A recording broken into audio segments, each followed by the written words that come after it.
Le jour où j'ai tout perdu et recommencé à 70 ans. Vous êtes-vous déjà demandé ce que vous feriez si tout ce que vous connaissez, tout ce que vous avez construit, disparaissait soudainement? Et si je vous disais que tout perdre à 70 ans pourrait être le début de votre chapitre le plus significatif? Mes chers amis, après avoir atteint 70 ans, chaque année devient plus précieuse que l'or.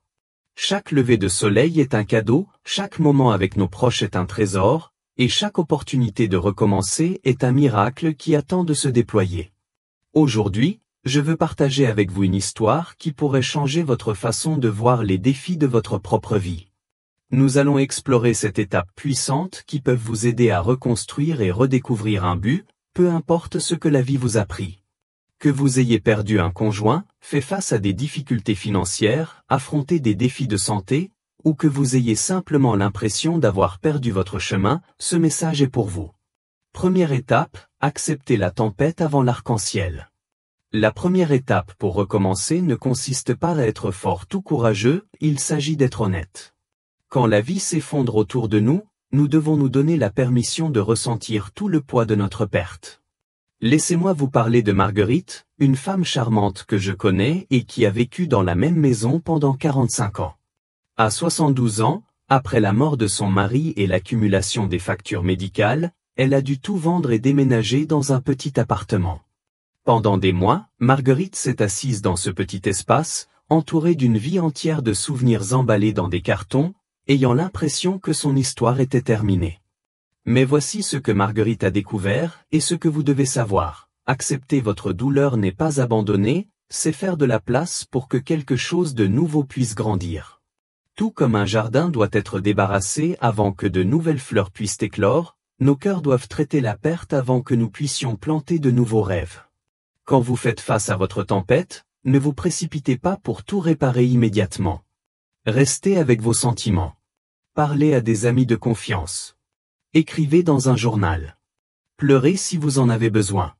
Ce n'est pas de la faiblesse, c'est la sagesse qui vient avec cette décennie de vie. Deuxième étape, redécouvrir qui vous êtes sous les rôles. Pendant la majeure partie de nos vies, nous nous définissons par nos rôles. Conjoints, parents, employés, pourvoyeurs. Mais quand ces rôles changent ou disparaissent, qui sommes-nous vraiment? Cela peut sembler effrayant, mais c'est en fait libérateur. Pensez aux rêves que vous aviez à 20, 30 ou 40 ans qui ont été mis de côté pour des questions pratiques. Qu'est-ce qui vous apportait de la joie avant que la vie ne devienne si compliquée?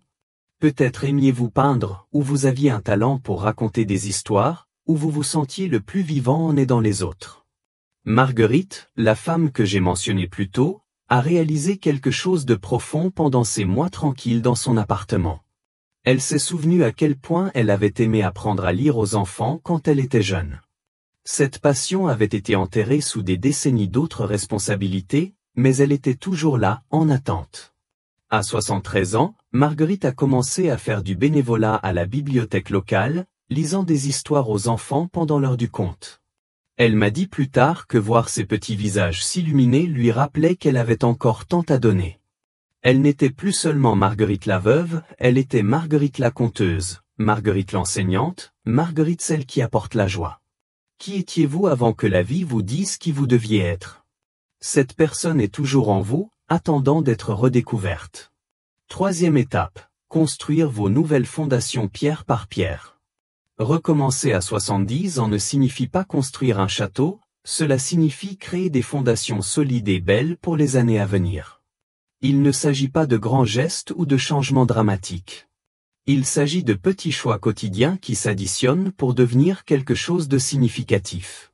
Vos nouvelles fondations peuvent inclure des choses simples. Une routine matinale qui vous apporte la paix, un appel téléphonique hebdomadaire avec un vieil ami, un passe-temps qui vous fait perdre la notion du temps, ou une cause qui donne un but à votre vie. Pensez à Robert, un ingénieur retraité qui a perdu sa femme après 50 ans de mariage. Pendant des mois, il a erré sans direction dans ses journées. Puis un matin, il a décidé de réparer une marche branlante sur le porche de son voisin. Ce petit acte de service en a mené à un autre, puis à un autre. Bientôt, Robert était connu dans tout son quartier comme l'homme qui pouvait tout réparer. Mais plus que cela, il est devenu l'homme qui se souciait assez pour essayer. Vos fondations n'ont pas besoin de ressembler à celles de quelqu'un d'autre. Peut-être s'agit-il de s'occuper d'un petit jardin, peut-être d'apprendre à utiliser la technologie pour se connecter avec les petits-enfants, peut-être de rejoindre un groupe communautaire, ou peut-être quelque chose de complètement unique à vous. La clé est la constance. Construisez une petite habitude, puis une autre, puis encore une autre. Ces pierres de routine et de but créeront le terrain stable dont vous avez besoin pour tout ce qui viendra ensuite. 4e étape, embrassez votre sagesse comme votre super pouvoir. Voici quelque chose que notre culture obsédée par la jeunesse ne veut pas que vous sachiez. Votre âge n'est pas une limitation, c'est votre plus grand atout.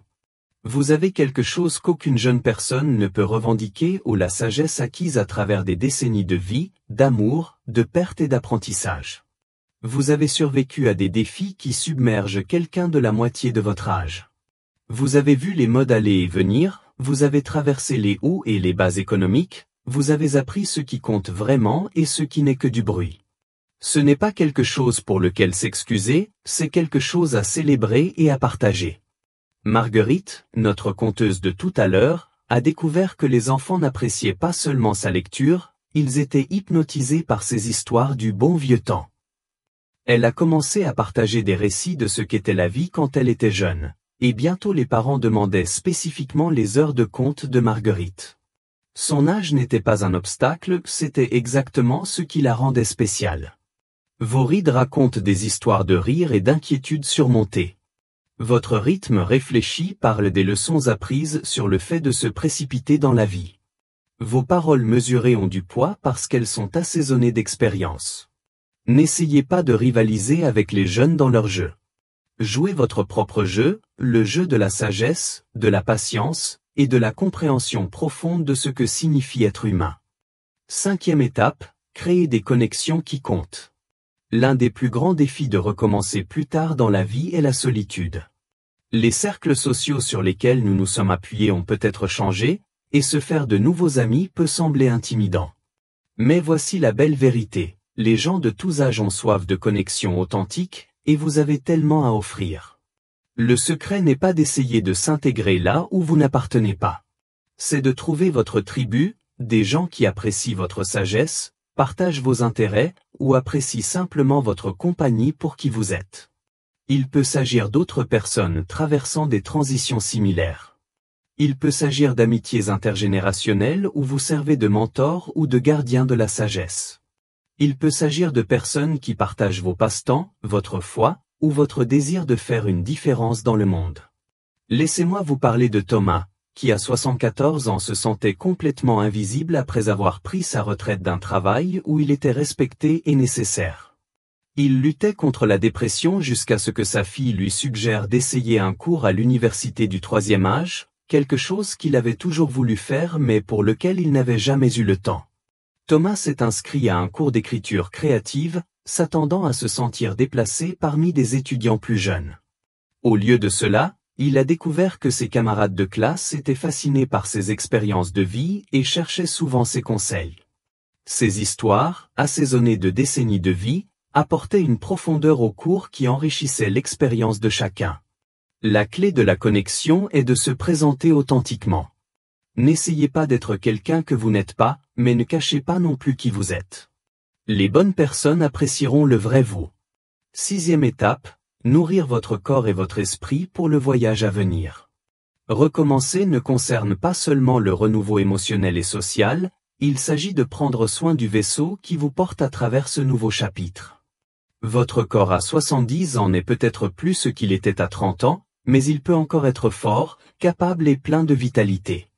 Cela ne signifie pas courir des marathons ou soulever des poids lourds à moins que ce soit votre truc.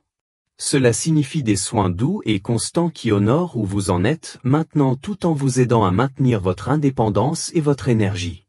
Des mouvements simples comme les promenades quotidiennes, les étirements doux, ou les exercices sur chaise peuvent faire une énorme différence dans votre ressenti. Mangez des aliments nourrissants qui alimentent votre corps plutôt que de simplement remplir votre estomac devient encore plus important en vieillissant. Mais prendre soin de votre esprit est tout aussi vital.